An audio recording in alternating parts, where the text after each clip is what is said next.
On peut ne pas être d'accord avec plein de politiques du gouvernement, avec même le président Alassane Ouattara, mais il faut reconnaître une chose. Les amis, il faut que je vous avoue quelque chose. Je pense que la Côte d'Ivoire a l'un des meilleurs réseaux routiers en Afrique, sinon le meilleur réseau routier en Afrique. J'ai visité pas mal de pays en Afrique, à peu près une bonne vingtaine, et je peux dire avec assurance que la Côte d'Ivoire en Afrique de l'Ouest en tout cas a le meilleur réseau routier. Et ça, je pense que c'est un facteur très très important et je vais vous expliquer pourquoi dans cette vidéo. Que ce soit pour le business, que ce soit pour le retour au pays ou pour tout ce que vous voulez, c'est très très important. Vous pouvez voir la basilique juste à droite là. J'espère que vous la voyez. Vous avez la basilique juste à droite. Là, vous avez deviné, je me trouve à Yamoussoukro actuellement.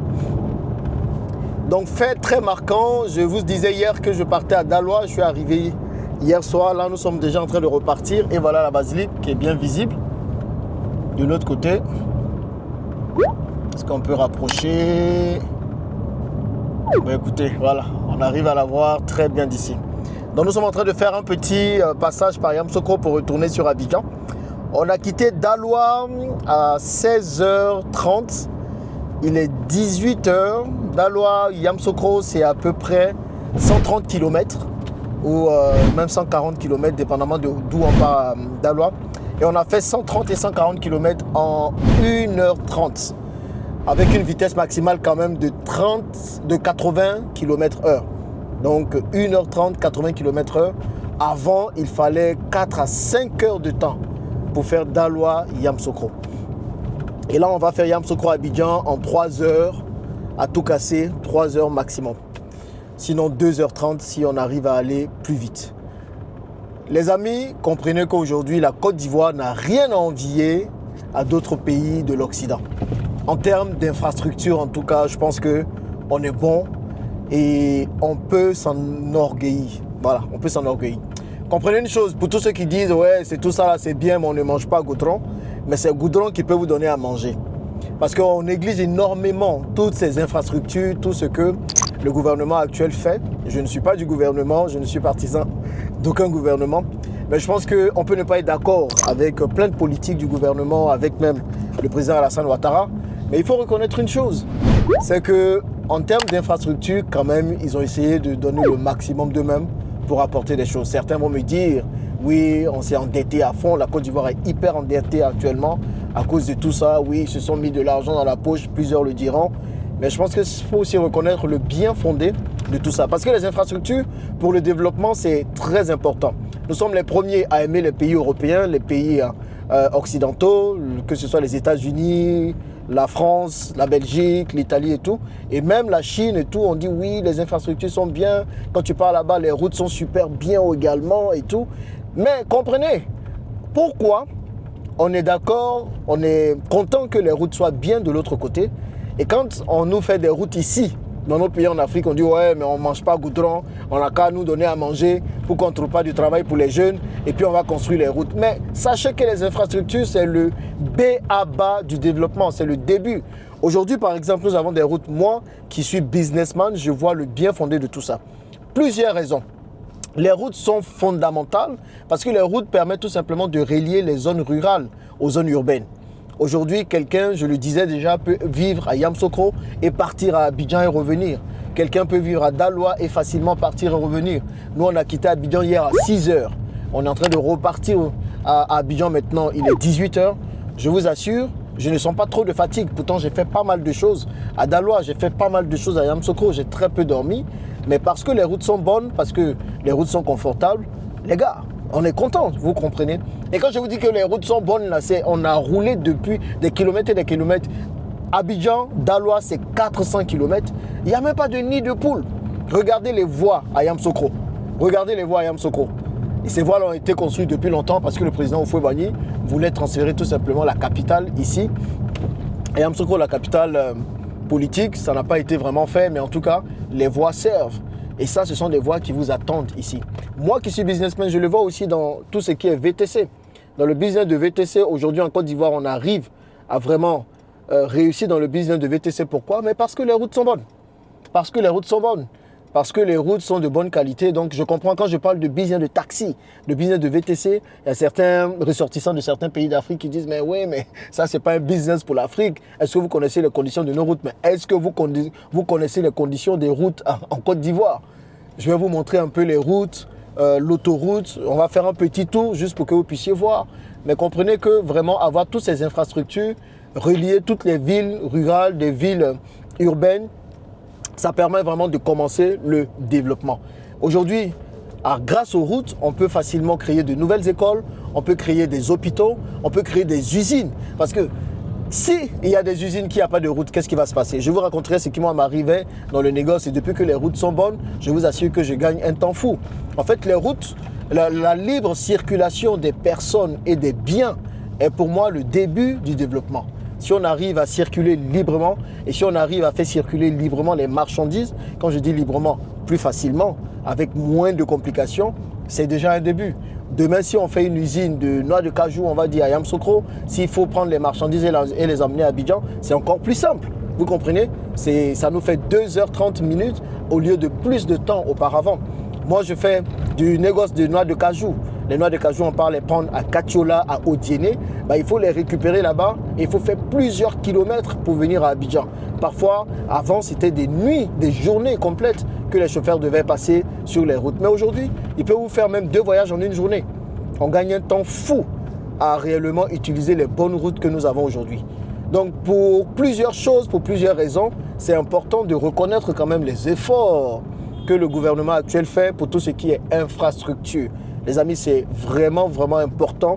Vous n'avez pas idée, il faut juste faire un peu de business pour que vous puissiez vous en rendre compte. Et pour tous ceux qui sont de la diaspora et qui veulent revenir en Afrique, je pense que c'est aussi un point clé, surtout pour la Côte d'Ivoire. Si vous voulez revenir aujourd'hui en Côte d'Ivoire, vous avez de bonnes routes. Aujourd'hui, vous pouvez venir à Yamoussoukro pour vivre, vous pouvez aller à Daloa pour vivre et Abidjan, qui est la capitale, n'est plus très loin. Abidjan, qui est la capitale, n'est plus très loin. Vous allez tout simplement pouvoir aller faire toutes les démarches administratives et après rentrer chez vous. Regardez quand même Yamoussoukro. Yamoussoukro, c'est une belle ville. Moi, je me vois très bien vivre ici. Regardez comment c'est vert de ce côté. C'est bien vert de ce côté. C'est une ville calme, tranquille. Il n'y a pas trop de circulation ici. Les rues sont bien vides. Bon, après, voilà, on est à la fin de journée. Je m'attendais à avoir beaucoup d'embouteillages partout, mais Yamoussoukro est tranquille. Comprenez? Donc, on va traverser Yamoussoukro ensemble et vous allez pouvoir voir. Et je pense que c'est très important qu'il y ait des routes ici. Il y a certains pays africains où vous partez, mais les circulations, c'est compliqué. Compliqué, l'état des routes laisse à désirer. Et quand même les routes sont un peu bonnes, le nombre de voitures qu'il y a, pour le peu de kilomètres qu'il y a, je peux vous dire que c'est difficile de pratiquer même 10 km. Parfois, on va prendre 2-3 heures pour faire juste 10 km parce qu'il y a tellement d'embouteillages. Et c'est important du coup de pouvoir avoir de bonnes routes. Cela nous permet tout simplement d'avoir de beaux pays. Et surtout, cela nous permet d'avoir des touristes qui viennent visiter le pays. Quand les touristes viennent, qu'est-ce qu'ils veulent? Ils veulent des infrastructures plutôt intéressantes. Et donc, s'ils arrivent, qu'ils voient de bonnes routes, ils voient de bons hôtels, parce que les bonnes routes vont permettre du coup à des investisseurs de venir faire de bons hôtels et de pouvoir ouvrir de bons restaurants. En fait, c'est le début de tout, quoi. Les investisseurs, les entrepreneurs, les touristes vont venir du coup dans le pays. Et qu'est-ce qu'ils vont faire? Ils vont apporter des devises étrangères, qui est très important pour notre balance, qui est très importante aussi, qui est très important plutôt pour l'économie. Donc, clairement, on peut tout dire, mais en tout cas, si c'est réseau routier, si c'est goudron, si c'est pont, ouais, les gars ont travaillé. Les gars ont vraiment, vraiment, vraiment travaillé. Donc, je vous laisse apprécier tout ça, je vous laisse apprécier la qualité des routes pour que vous puissiez vous-même vous rendre compte de ce qui a été fait. Donc là, nous sommes en train de sortir de Yamoussoukro et on doit aller prendre l'essence. Du coup, ouais, il faut qu'on prenne l'essence avant de continuer. On va prendre l'essence un peu devant là-bas. On voit une station Pétro-Ivoire, s'il y en a sur la voie. On va prendre ça. Regardez les routes.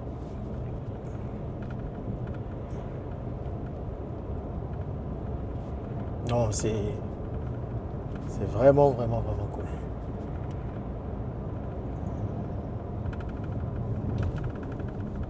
Bon, c'est pas grave. Il y a une station Shell. On va prendre ces Shell. Faut pas qu'on soit à court de pétrole devant. Nous sommes toujours à Yamoussoukro. On vient de faire le plein de la voiture. Et il y a une chose que je ne comprends pas dans les stations-service ici. Ça, c'est quelque chose je me pose toujours la question, c'est quoi la raison? On met le plein, à chaque fois que je vais dans la station, je dis faites le plein. Quand vous faites le plein, normalement, une fois, quand le réservoir est rempli, ça bute. Vous voyez, ça bute, ça bloque. Mais les gars, ils vont continuer de mettre. Les gars, ils mettent, par exemple, si tu mets que ça fait 57 000, parce que moi, le plein, ça fait à peu près 57 000. Quand ça arrive à 57 000 francs CFA, ils vont dire, ah ok, est-ce qu'on peut arrondir à 60 000? Mais tu vas mettre 3 000 supplémentaires d'essence. Le blanc a fait sa voiture. Il a dit quand ça bute, c'est que le réservoir est rempli.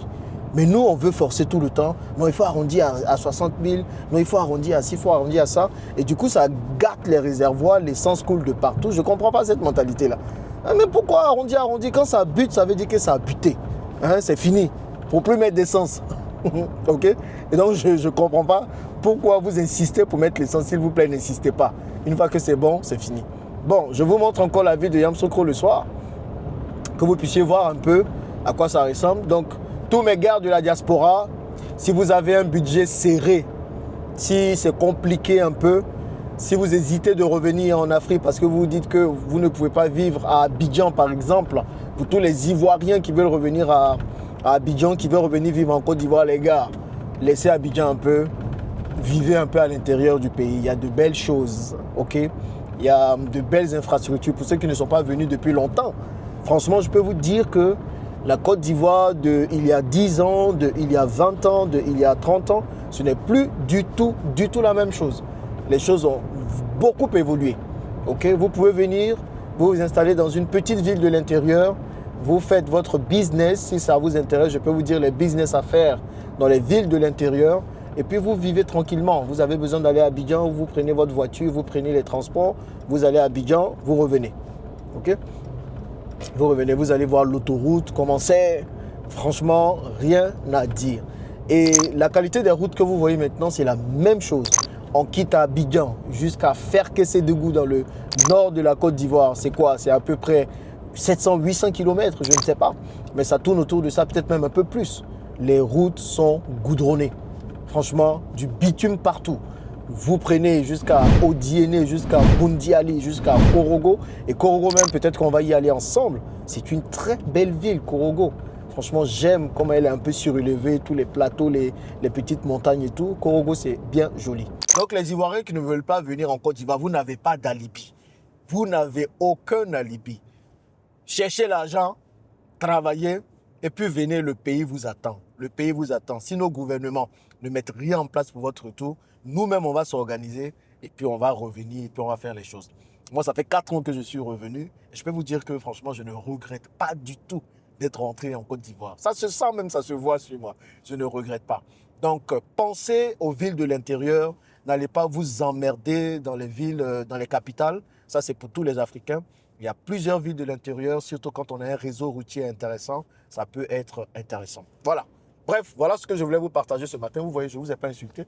Je vous ai donné de bons conseils, n'est-ce pas? Allez, les gars, merci d'avoir suivi cette vidéo. On se dit à bientôt dans la prochaine vidéo. Admirez le paysage ici, très frais. C'est juste incroyable. Qu'est-ce que j'aime l'Afrique.